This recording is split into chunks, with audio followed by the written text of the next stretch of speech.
service is simple, but it can be hard if you don't have clarity of.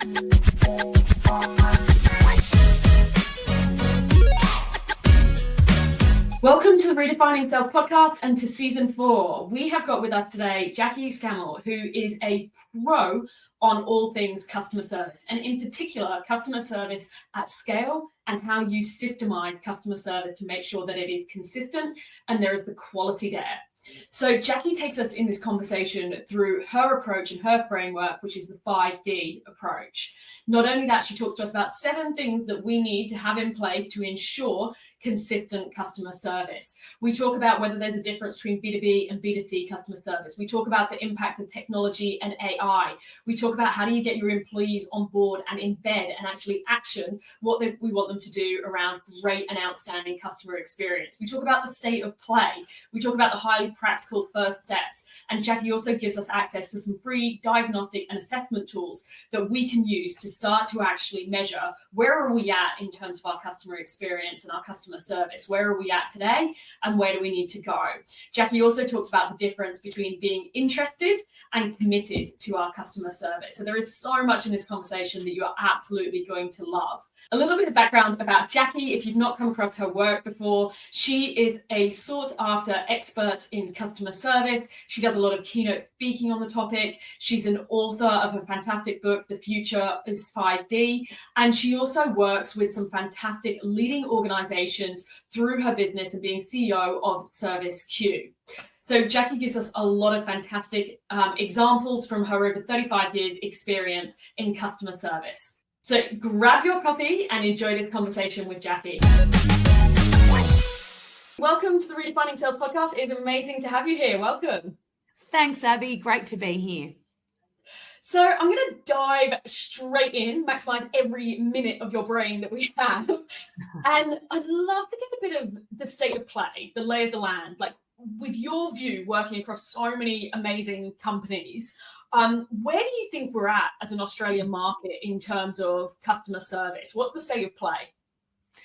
Yeah, this is a question that gets asked a lot, and specifically about, are we different to the rest of the world? Like, is there something going on in Australia that, you know, sets us apart? And I think the short answer is yes. I think we are a very young nation. We're super complacent and relaxed. We're a bit cool. And I think somewhere amongst all of that, service in many industries and sectors is still seen. There's a stigma, Abby, still around. It's a low paid, low grade job. And so I'm not sure if that's real, but it's certainly the perception. And so my summary, if I was to be slightly dramatic, is that I think mediocre service in Australia is rampant. I think that very few brands stand out and deliver outstanding service. And we can deconstruct that a little bit if we want about what actually outstanding service is. And I think you and me and all of the listeners, we customers, we've become accustomed to poor service. So I think this is an opportunity, right? Because right now it's never been easier to win at service because so few businesses do it really, really well.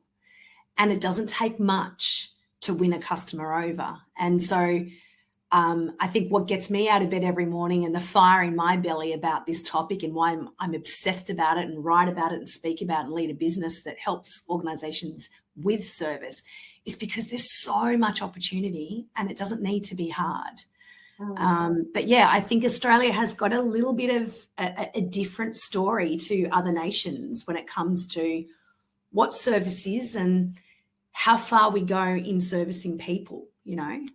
And I love your perspective. I'm the same. Like, if everyone's doing a mediocre job, then it's like, awesome. There is such an opportunity there to stand out. And I love that because it immediately makes me go, awesome. If the bar was really high, then that's actually quite challenging. Yeah. I'm curious on that note, do you think there's particular countries or areas where it's done well that we could sort of look to go, actually, you know, you talked about outstanding service, you know, who does it well and what makes it outstanding? Look, I travel overseas several times a year, and I can say from my own experience, there are pockets of this everywhere. There's pockets of average all around the planet. But I do think some of the more sort of the older countries that have some of the traditional ways of service, like, the UK, parts of Europe, where there's the professionalism of service has maintained. You do see that come through in people's language, pleases and thank yous, expectations. But ultimately, it does come down to sort of the mini satellite communities or cultures or workplaces, which I know we're going to get into today, that drive that outstanding service. And I think there's pockets again all around the world, regardless of the nation's service culture. There's pockets of excellence all around the world, which really comes from the leadership at the top. And we see that here in Australia as well. Yeah. So I'm definitely going to deep dive into that with you. I've got so many questions on that. But before I do, while we're sort of covering off the baseline, the state of play, are there any big trends right now that you feel people should be across? And I know it's a bit of a weird question to ask trends in relation to customer service, because in some ways customer service should always be outstanding and excellent. But I guess there are, I assume, in the same way we're all being influenced by technology and other things, I assume there's also those influences coming out in customer service too. Yeah, you're spot on. I mean, the first big trend is what's going to be the state of play for service with AI, advancing at such a speed that it is, particularly when you hear statistics around, skills of, emotional and social reasoning and natural language from generative AI that are enabling machines to do that, is actually going to be developed decades earlier than once predicted by experts. I mean, when I hear that, I just think, holy cow, how fast is this thing happening, right?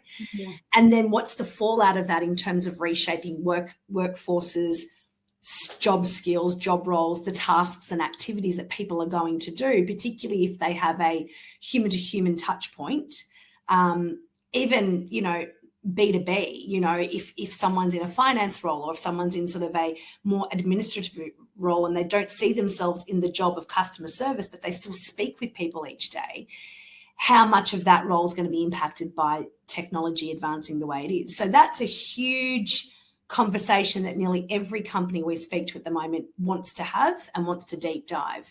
And I think I've got a few suggestions and ideas for listeners today on that. But to answer your question about other trends, I think another trend that I would be watchful if I was running a business or a business leader right now in this era, this digital era, is the conversation around loyalty and customer loyalty. So if we're just measuring our revenue, then our sales are incomplete. In my opinion, we need to be measuring loyalty. This is not a period of humanity to lose customers. We're in a recession. We've got harder times coming. I think if people just calmly read the tea leaves of, inflation and economic trends and the types of businesses that are shutting their doors, like good businesses that have shut their doors, there is still, I think, years of hardship ahead when it comes to the costs of running businesses and the cost of attracting new customers. And it is just not a time to lose the conversation with a customer. So if I was to be slightly fortuitous about a trend, I would say loyalty is the game here. You want to absolutely shower your current customers with love. You want to wow them, surprise them, delight them, and show them how much you care about them and not lose them. So loyalty, I think, is a real trend, which I think the third trend that I would sort of leave for listeners on this particular topic is the trend of trust. And that's becoming more and more evident when you see large corporations that have been exposed for not treating people right, whether it's their employees or their customers. And, we don't need to get into the drama of all those examples, but the trust currency in business has become so much more valuable. And I think that, again, looking at a trend it would be, how do we keep building more and more trust? And here's the link with service, right? When you go to a brand, a business, and you time and time again have consistent service from that brand or business, you're gaining trust. And so really the game here for customer service is, how do you create consistent quality service on a Monday, on a Friday, on a good day, on a bad day, depending on whether it's Bob, Bill, or Jackie that's serving the customer, so that this trust currency is continually being, evolved. Yeah, there's so much in that. So I definitely want to talk to you around how do you create that consistency, particularly, when you're a large company, you work with a lot of large companies, multi-site, multi-geographic, locations, all the rest of it. So I definitely want to come back to that. I also want to come back to the AI, the technology piece, and some of that loyalty and trust conversation. Before I do, just sort of segue, I'd love to also see, do you think some of this has changed, or is it always been this way? So what I mean by that is, for example, Salesforce just came out with a study, and they've looked at over 5,000 sellers, and this literally came out a couple of weeks ago. And the number one challenge that over the 5,000 sellers surveyed raised was that they felt increasing customer expectations was the biggest challenge. So it's part of this, state of play that you've just outlined, also that as customers, we're also getting much harder. Our expectations are off the charts. And so there's that too that's coming in. Yeah, it is such a fascinating time. And I think, yes, again, short answer is that we humans have higher expectations. And I think even if we take the word customer out and insert human, employees have higher expectations of their employer, and customers have higher expectations of a business or brand they're buying from. So when you put both of those into the same melting pot, you get people just wanting more and more for less. and I think that this is where it comes back to sort of the whole conversation around value, and what is the value that you are offering. And we've got to remember, like humans, whether we're an employee or a customer, we weigh up emotion and logic constantly when we make decisions. And typically the emotional response is a lot faster. So if I have an interaction with an employee or a business, and straight away I'm feeling emotionally a sense of trust, I feel you've got me, there's some rapport, I feel heard, I feel listened, I actually feel like you care, then I'm just going to go look for some logic to back up my emotional response that I want to do business with this company, right? And that's kind of how the human psyche works. So never before have we really understood this until now, because I think the link here is our emotional response to who we buy from is linked to our high expectations. And off the back of the last 3-4 years, I think we can all agree that the world has changed so much since 2019.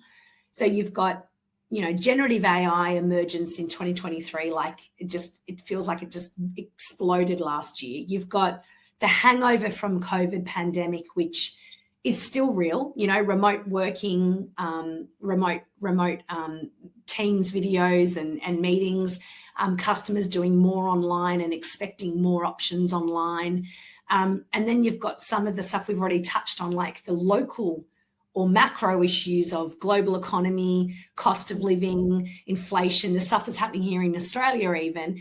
And you throw all that into one melting pot, and I sort of go, yeah, like it's a lot harder to win the hearts and minds of people because of what we've been through, what we're still in. And I don't think it's just a conversation about the customer's expectations. I think we need to look at both employees' expectations and customers together, because it's all interconnected. It's the expectations of humans, Yeah, that's so interesting. And it's that old Richard Branson thing, isn't it? Around, look after your employees and then they'll look after your customers. It's actually looking at both of those, because otherwise if you've got I saw some stats recently, I can't remember the figures off the top of my head, but I saw some really shocking, alarming stats around like the amount of employees who are quietly quitting and that whole just disengagement stats being off the charts. Really hard to deliver exceptional service, I assume, when you've got, that level of disengagement for some companies. Yeah. And, you know, if we go a little bit more holistic here, like, you know, employees during the whole sort of pandemic and beyond, people really did take a step back, and, you know, there was a whole reflection that sort of went over the planet around, you know, what am I doing? What do I stand for? What does my work, you know, offer meaning and significance to me? And I think service can be quite a thankless job, you know, like, so a true service professional often will give 10, 20, 30, 100 customers a day great service, and they may never be recognized for that. They may never get the thanks. And it takes a special kind of human to show up customer after customer and give their humanity and give their professionalism and give that generosity and willingness that you want to see in service. So what we need to do as business leaders and you know, business owners is we need to remind people, employees, the meaning and significance of their role, and remind them of what service is really giving people and help them tap into that. And when you do that, when you can help employees tap into a much more higher dimension of what the product offering is, then you've got magic in your business. And then the service just becomes part of what we do. It's effortless. So it really is a combination of two. And we can unpack that a bit more when we get into the 5D, because this is where I think the future of service really needs to sort of head. Yeah, absolutely. And I'd love to unpack that with you in a second. And it's, you raised so many points. I've got a list here to go through now. Building on the expectations, the other thing I've noticed is just the pure sheer speed. For example, I was talking to a company the other day, and they were telling me that if someone responds to a lead within 5 minutes, they have the highest probability of winning. Now, statistically, you know, you're 7 times more likely to go on to be successful with a lead if it's after and within 60 minutes. And we used to reference like 60 minutes. Now we're talking like 2 minutes or 5 minutes. And I know now from a customer service perspective, people are expecting real-time response, real-time engagement.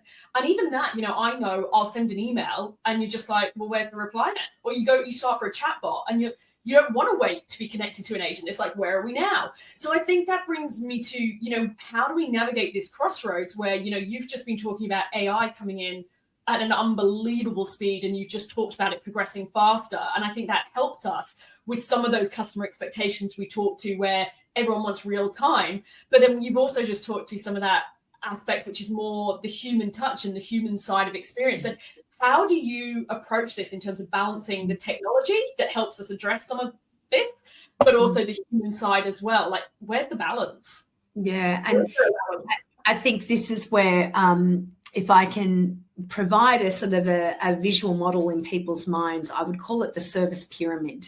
And at the bottom of the pyramid is technology. At the top of the pyramid is humans, and in the middle is this hybrid of tech and humans. And so what sits behind this service pyramid is that there is absolutely a time when we humans want efficiency. And to your last point, this is where technology can make us just be so much more powerful, you know, in this era, and so much more helpful to customers, because we can use technology to enable things like an automated response, or, you know, help us get back to customers in a certain amount of time, or help us do things that perhaps were menial and tedious tasks so that we can focus on more high value activities. But as customers, there's also times when, you know, maybe we don't want to talk to a human and we just want to check into a kiosk before we get on our plane, or we want to, you know, not speak to a human and just deal with something online and just get the job done because it's faster. But then at the top of the pyramid, there is a time when we want connection. And this is what humans do best. And I think even just in my own life, Abby, over the last, 6 months, there's been plenty of times where I've had to make a phone call to like a call center, or I've had to walk into a shop to actually get a service. And I've wanted a human being to talk to me, because service is subjective, because I've had maybe a problem that I felt needed some explanation, or I have a need, but I want it to be validated before they give me the solution. You know, I think about a time when my mum has got sort of early stages of Alzheimer's, and so I'm helping her at the moment put all of her affairs in place, like with, you know, banking and Centrelink and stuff that's really important for her future. And when I pick up the phone, or I drop an email, or I go into these centres and I'm trying to get a resolution, I actually want to speak to someone, because this is deeply emotional for me. And I don't want to speak to a computer or a chatbot, you know, and I'm someone that values time, but there are certain times when I want a human being instead of, you know, technology. We work with airports a lot. There are times when I see travellers walk into an airport and they see a human being in a high-vis vest. They want to speak to a human being first and say, can you tell me where ... is, rather than look at a sign or look at a digital screen. And I get it, you know, and this is where we've got to really start to map out what is that middle part. If you were to have a hybrid solution in your business of tech and humans, what are all the touch points where you want to really have high tech and high touch, and start to map that out through the lens of putting yourself in the customer's shoes. And guess what? You might not always get it right. And this is where we've got to be flexible and adaptable, and we've got to be prepared to offer both and give people choice. But I've got to say, like, I'm not throwing rocks at technology at all. I think that, you know, if I imagine my life without technology the way we have it now, oh my God, I don't know how to get anything done. But I think in business, there's so many great things that we can start to plan for. So a very quick example where I see the future being exciting for the human connection piece, enabling technology to support it, would be, imagine you've got a retail manager running a large retail store, and they have to spend 8 to 10 hours a week doing a roster. And that roster, they've got to consider, you know, people's availability and make sure there's a fair spread of work, and, you know, all of the laws and everything that needs to be considered when they're doing a roster. Well, now that manager can have a roster done within minutes by AI, which has just freed them up for 8 to 10 hours a week to do what? And this is where I go, here's an opportunity. The manager now could spend more time coaching employees, more time on the shop floor getting to know their customers, more time doing high value activity that a human being needs to be doing, because that roster can be taken care of by a machine. So this is where I get super excited and go, oh my God, imagine how great service could be if we weren't stuck behind a computer doing things that a bot can do. Yeah.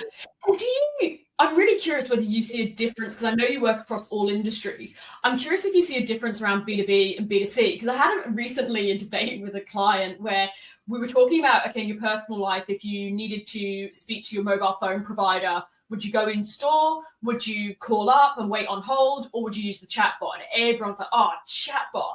And then when I started talking about that blend of where do you have the human touch and where do you have the technology, I'm finding some companies, and this is a mass generalization, some companies in B2B land are like, oh, but that's okay for B2C, that's okay for the airport, or that's okay for the retailer you reference, but it's for B2B, no, we don't have that.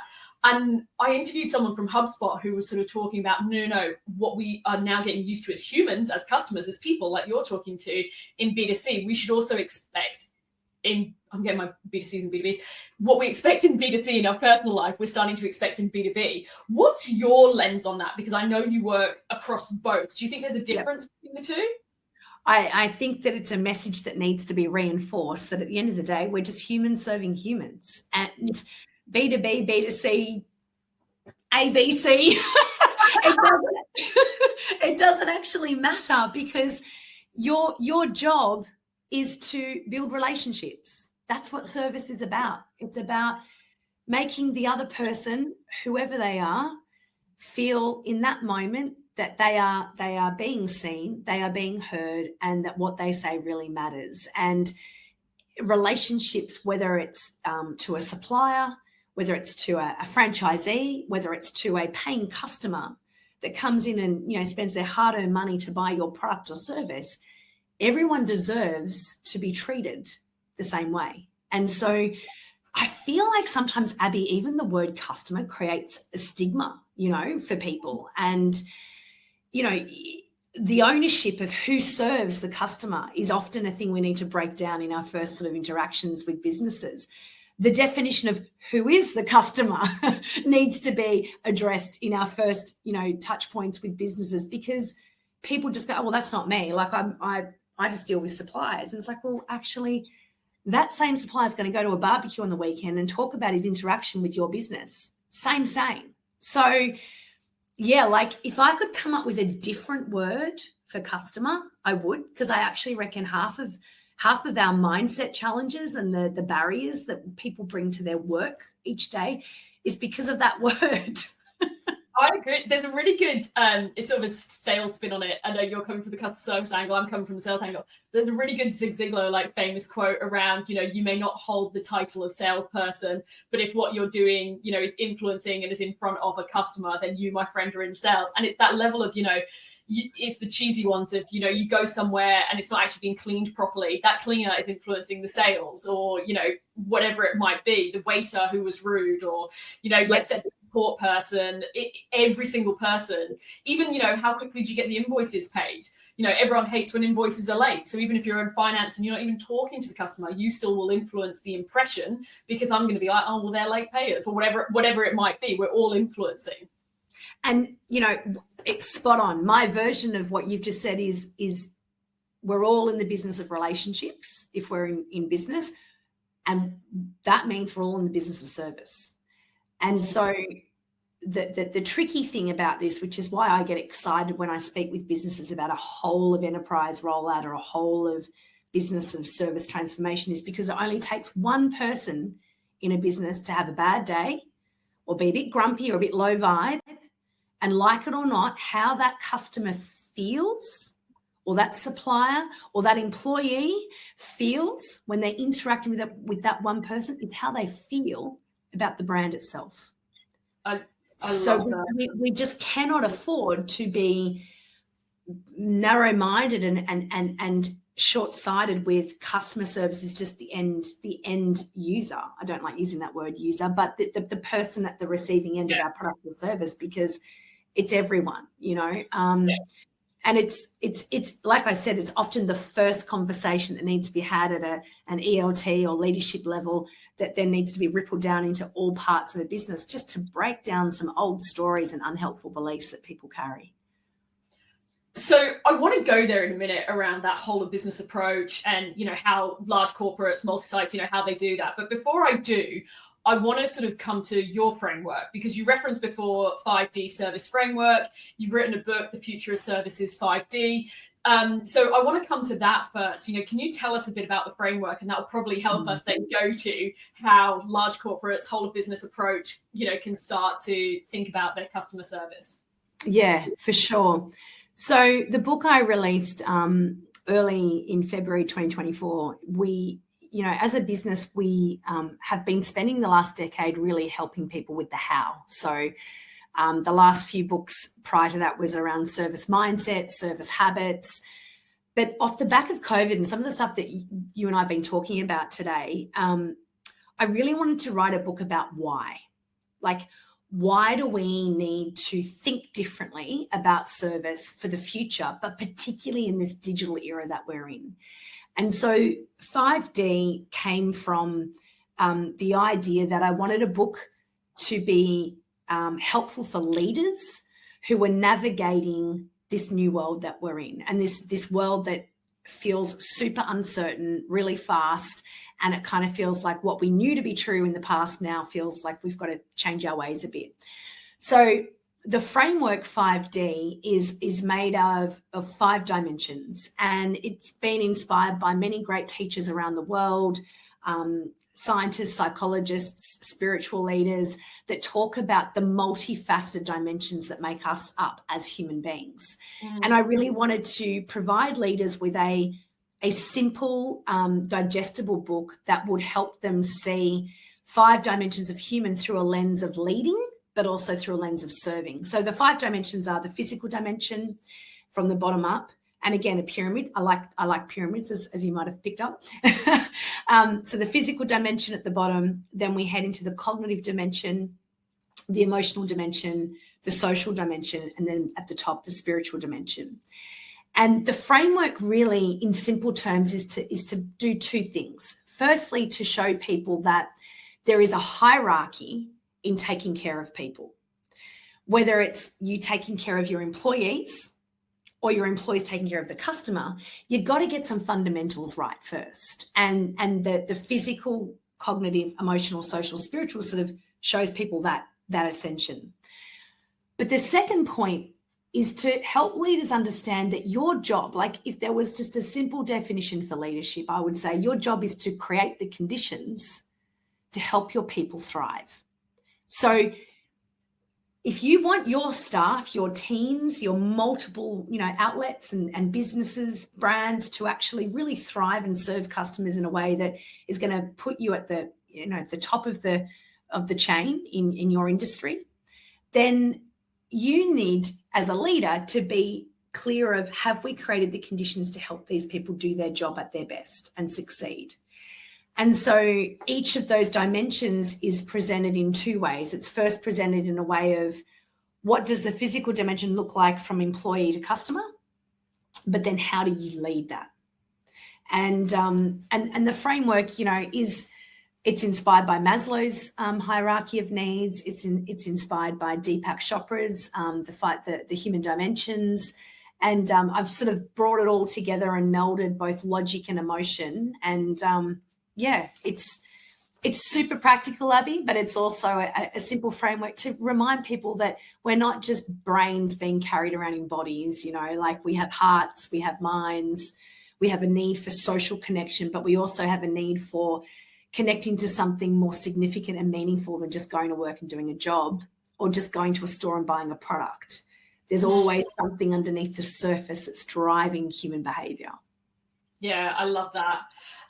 Where do people start? Because I think we've sort of given the lay of the land of what's happening, but I guess for sort of some people, it's always, including myself, it's really hard when you hear all this, you feel inspired and you think, God, how can I up my game now? Where's sort of some of the starting points? So if people are thinking about that framework and they've got that visual in their head of the 5 different dimensions and that pyramid, where do you recommend to make it easy and practical someone just kickstarts this journey?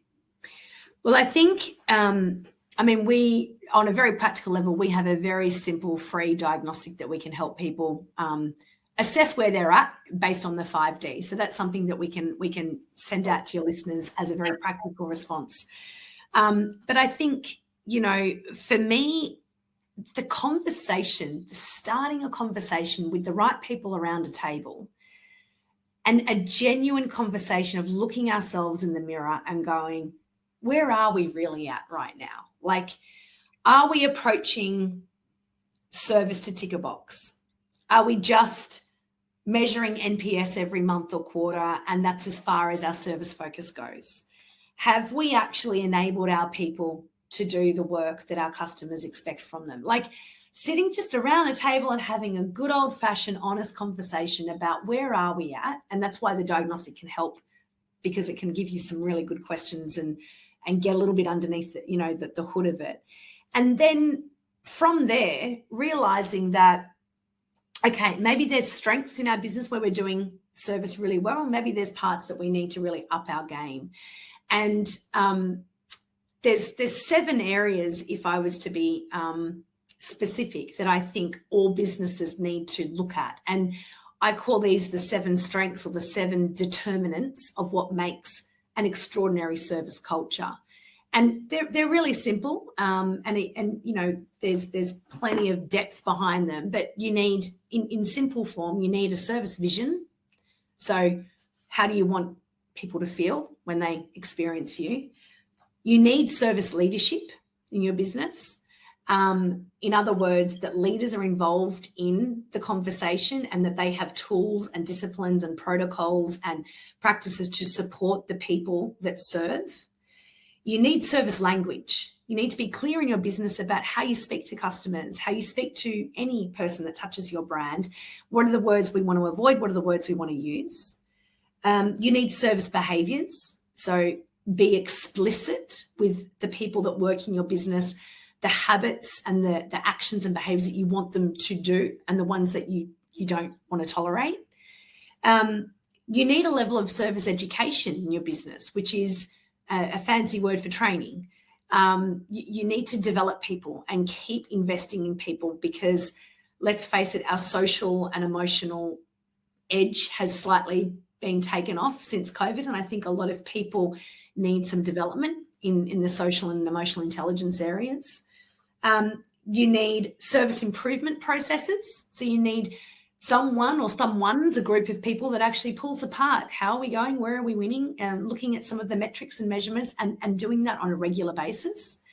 And then finally, you need some element of service praise in your business, which is another way of saying, how do you recognize the great service stories? How do you share the compliments? How do you actually recognize those that actually live and breathe the service behaviors and language that we want to see more of?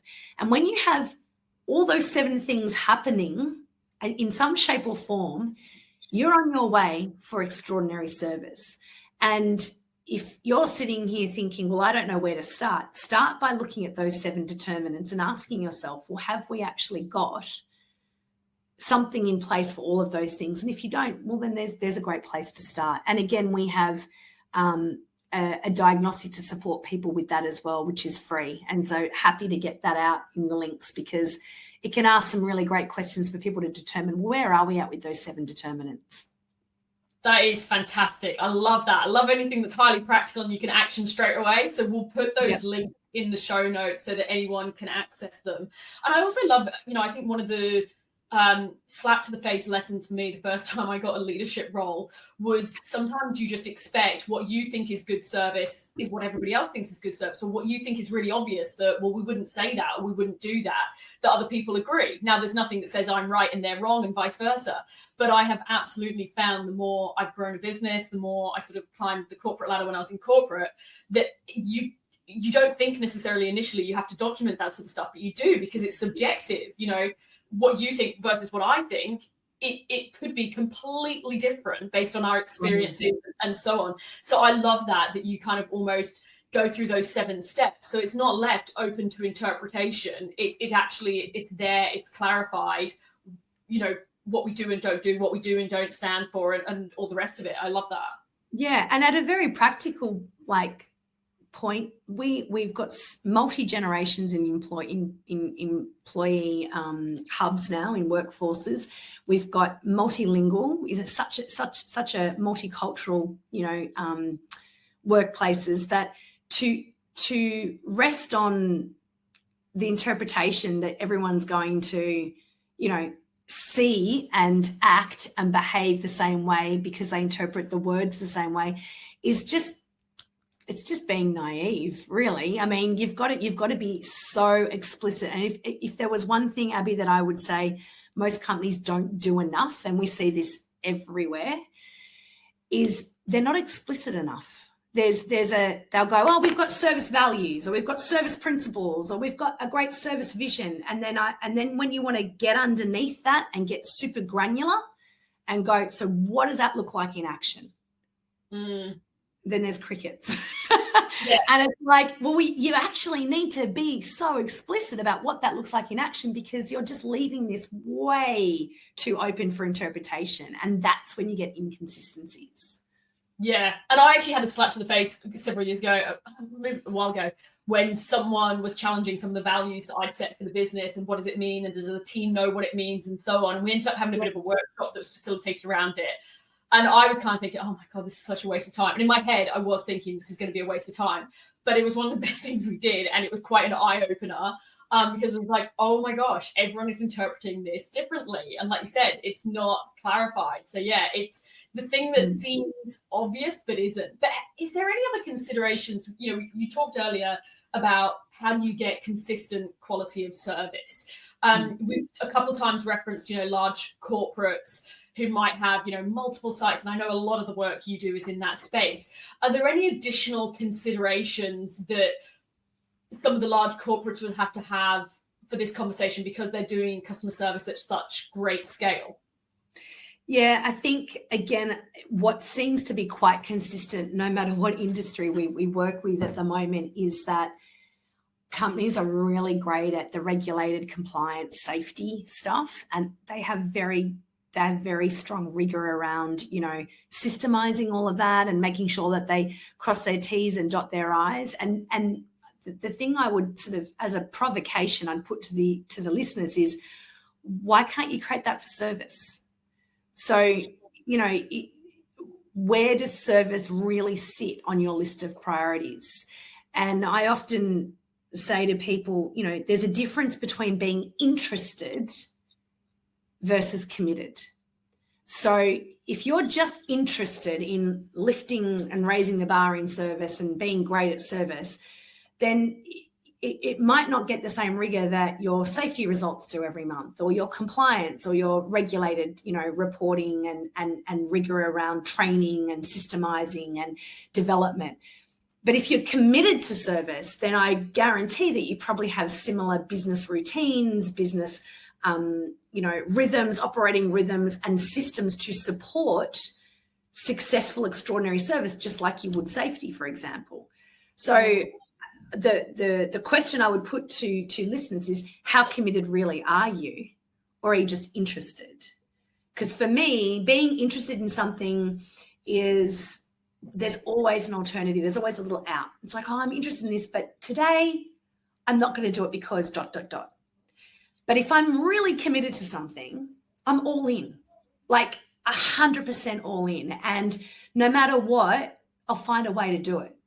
And I think there's a really big difference here. And again, it's a spirited conversation around a table, looking ourselves in the mirror and going, where are we really at? Are we interested, or are we committed? And then systemize it. And our methodology that we teach is based on a system that works. It's not based on, we'll give it a go.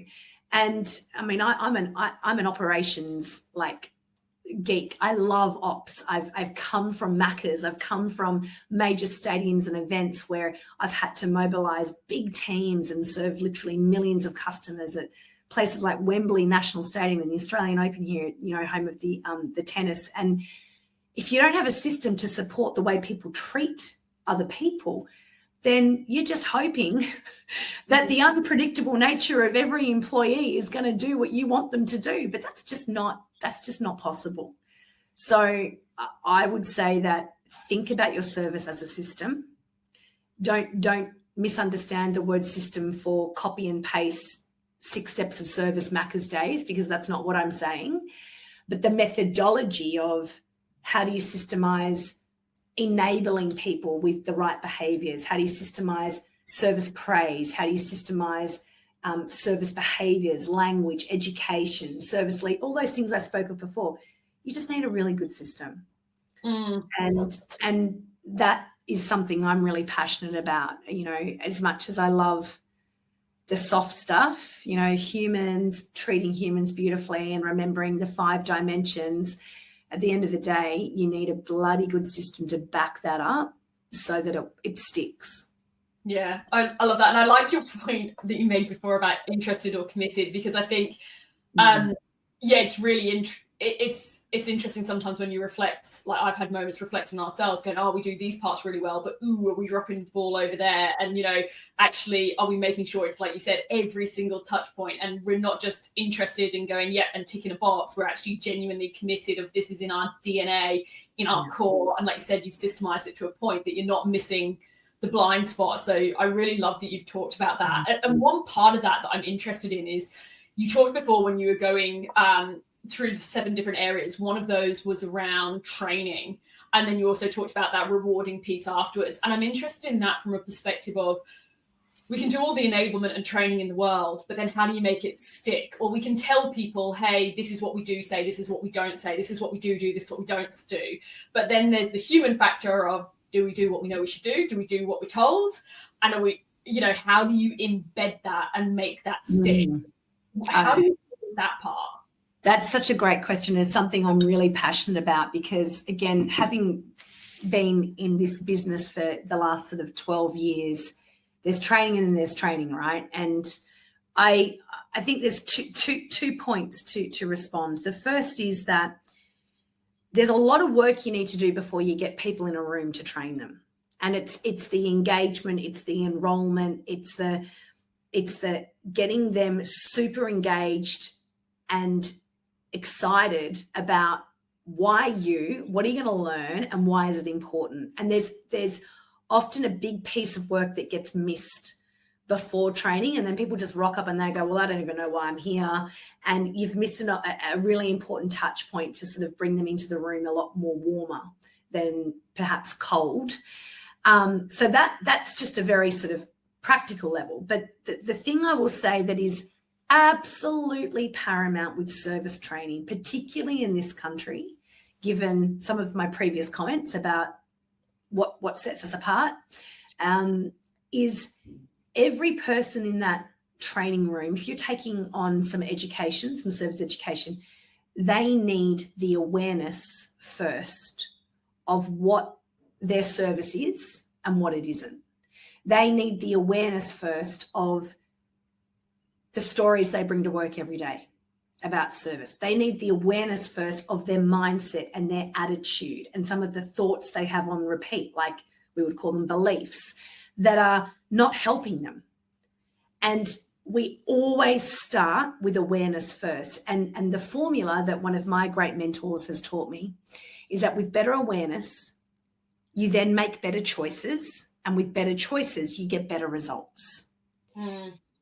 If we don't start service training with giving people much better awareness of how people are perceived, how good their listening really is, how average or amazing their questions are, how well they self-regulate, what helpful or unhelpful mindsets they bring to a service interaction. Like I could go on and on. If they don't have that better awareness first, they're never going to want to make change, to get better choices. They're never going to see the need to make change. And so therefore, any training program without that awareness is probably going to fall flat. And the stickiest embedded results that we see, we nailed the awareness with people up front. And then they sit back and they go, oh my God, now I see what I need to do. I want to be a better listener. I want to have greater empathy. I actually want to ask better questions because I can see how this is going to make my life easier and the customer's life easier. And so that's the hardest part, Abby, I think, is really doing the awareness piece. And it's the thing that we love doing the most because it's the individual transformations in the moment where you go, oh, now the rest is easy. We're just going to give you a toolkit of stuff and you're going to go and apply it and play with it and strengthen all of those tools. But we've got to work on the awareness piece first. Yeah, I think that is so true. I noticed the same from a sales perspective too. So I have to ask you, you referenced earlier when we were talking about, are we interested, are we committed? And you said, oh, we just look at an NPS score and, so on. How do you help measure the impact on customer service? So we can go through the 5 Ds, we can go through the 7 steps, we can sort of do all of that. We can do, you've talked about mapping out the journey in terms of the lens of the customer. You've talked about sort of quite a few different things. And then how do we then measure, okay, we're doing all this stuff. Is it being successful? Is it Google reviews? Is it Trustpilot reviews? Is it NPS? How do we measure? So there's a couple of things I would sort of challenge companies to look at around what their dashboard actually consists of. And the best metrics dashboard, I think, for this topic is a combination of employee metrics and customer metrics on the same page. So we've heard for decades, we've seen all the research that highly engaged employees and happy staff equals happy customers. And to this point, that philosophy still stands very, very strong. So then why don't you measure both on one page? And what we typically see is that people culture departments and HR departments are over here measuring all the employee metrics, and then marketing and client relationship managers and customer service, call centers, and that they're measuring service over here, and never the two will meet. And I simply like to start by going, well, have you guys actually looked at your measures on one page and asked yourself, what's driving what here? What's that saying? Is the tail wagging the dog?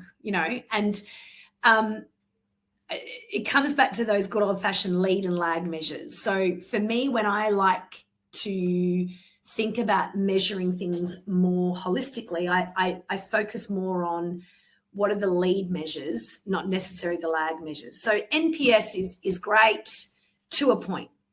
It gives you a number, and that number is done. By the time you get that number, it's done. Which is a lag measure, right? Just like a revenue dollar measure is, or a profit is, or an employee engagement score is. So what I like to do is actually look at what are the lead measures that are going to help us predict where that lag measure might end up, and are there levers that we can pull along that quarter or that month or that half year period that can help us get a better lag measure. And so some of the lead measures might be things like attrition rates for employees. And these are really, people wouldn't say this is customer service related, but when you start, like if you've got a cohort of people in your business and you've got a high attrition rate, like for example, if you've got a legal aid group in a law firm and you're losing legal aids all the time, there's a problem with that cohort. But those legal aids have a direct relationship with your customers. That's something that needs to be looked at. Another lead measure might be measuring complaints versus compliments.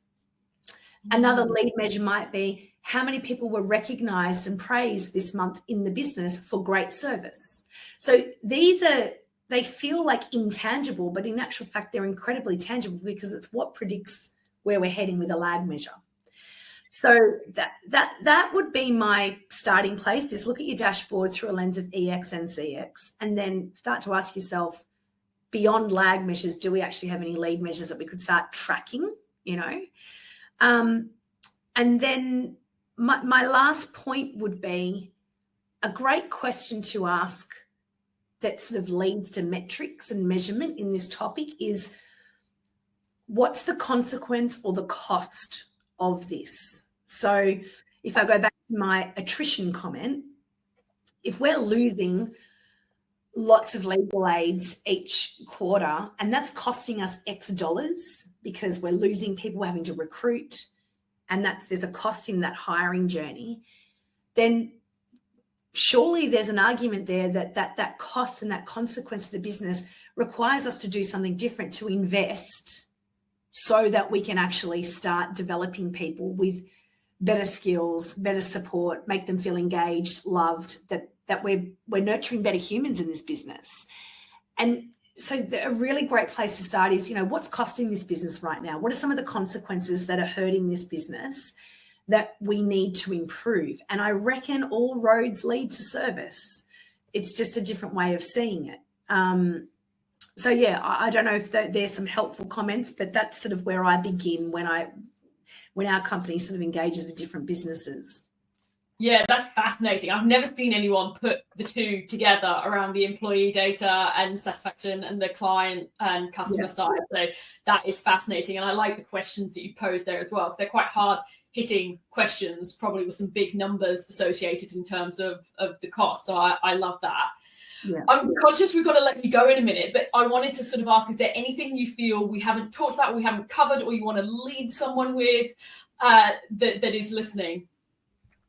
Look, I think, from this conversation today, you probably get the vibe, and listeners get the vibe that I'm incredibly practical with addressing this topic. And I think my final message would be that, service is simple, but it can be hard if you don't have clarity of where are you going, what are you trying to do, what's your system. And so if this feels like an overwhelming beast to sort of grab onto and to run with, please don't be overwhelmed. Please see it as just bite-sized chunks that need to be addressed. And it is actually quite pragmatic. And just like approaching a new product offering or a new business process or improving your safety score, for examples, service needs a system. And, some of the references I've left today with, diagnostics to support people, or the book, The Future of Service is 5D. They show you how simple it can be. But simple can be hard. So without a system, it can be way harder than it needs to be. And just don't overcomplicate it. Probably be my last comment for people. Thank you so much, Jaquie. So we will, in the show notes, put all the links to Jaquie's website, Jaquie's book. We talked about free assessments and diagnostic tools. So we'll put every single thing in the show notes so you can access it really easily and connect with Jaquie as well. Jaquie, so much for your time. You have been amazing and so many pearls of wisdom. So thank you very much for being with us. Thanks, Abby. Loved hanging out with you today. Thank you. Jaquie mentioned several tools in that conversation. I've linked them in the show notes. So if you want to grab your diagnostic tool or your free assessment tool, please feel free to just go into the show notes and get them there. Also, please make sure before you leave us, you subscribe to our podcast, and why not leave us a review? If you love the Redefining Sales podcast and this conversation helped you today, we would absolutely love you to leave us a review. It really helps other people to come across our podcast and help them on their journey too.